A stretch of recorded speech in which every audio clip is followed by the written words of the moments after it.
President Trump tomorrow, as early as tomorrow, is expected to unveil this revised executive order on his controversial travel ban that was struck down by the courts now 25 days ago.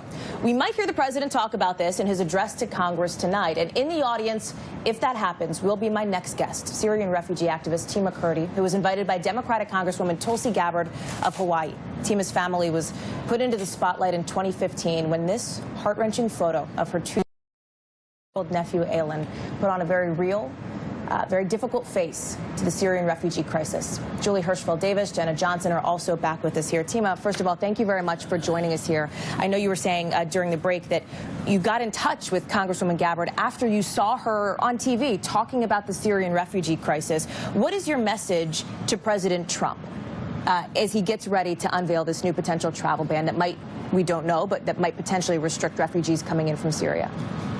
I would hope that President Trump to stop supporting regime change in Syria. So, you know, we stop people from fleeing their country and displaced. And enough from those bloodshed in Syria. What brought you here to Washington? What was the reason why you decided to come, to travel in from your home and to be here with the Congresswoman tonight? To bring up awareness and to support Tulsi Gabbard's message, stop arming the terrorists, and let's find a political solution to end the war in Syria. And people can go home and rebuild their life. Your nephews, I see, are part of your necklace, your locket. This was, I'm sure, an activist position that you never wanted to hold. Can you talk a little bit about your emotional journey over these past 18 months, couple of years? It's been very difficult for me.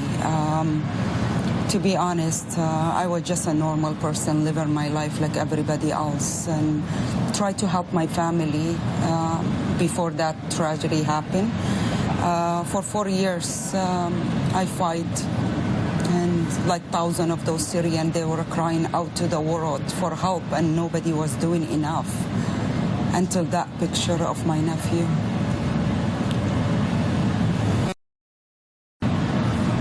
That tragedy will scar our heart forever. And that's when I said, enough is enough. Those people are people. We're talking about people who are suffer, million of them, and we need to bring a solution.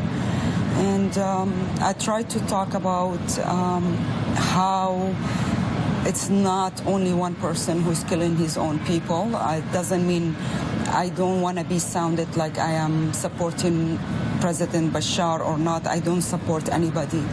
All what I am with my people, the Syrian people who are suffer. I want to end this war.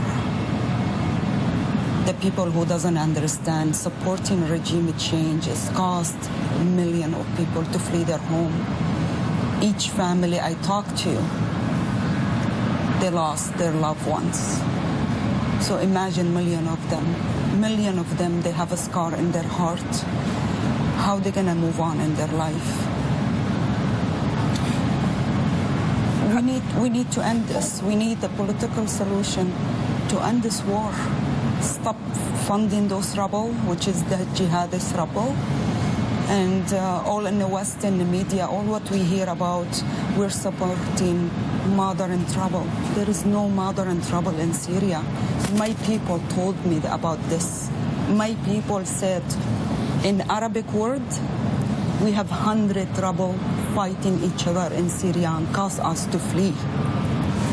Tima, I want to go to Julie and Jenna here for a moment because obviously this is something emotional for you to talk about. The president has talked about the refugee crisis in Syria. We're looking ahead to potentially as early as this week him signing this revised travel ban. May indefinitely suspend refugees coming in from Syria to this country. What do we know on the reporting side or on the policy side about where the administration is on this?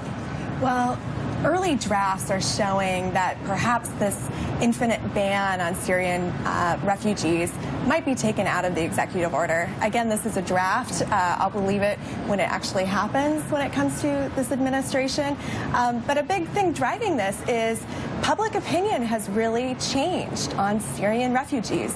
On the campaign trail, the president would warn that these refugees could be a Trojan horse, a secret army that could hurt Americans. And I think in the last few weeks, there's been, often led by religious leaders like the Pope, telling their congregations and telling people, these are people who are fleeing extreme violence, who are walking away from their lives, their homes, and need a safe place to live. Tima, thank you very much for joining us here on set. I really appreciate it. You will be at the speech tonight as we look ahead to more of the president's address.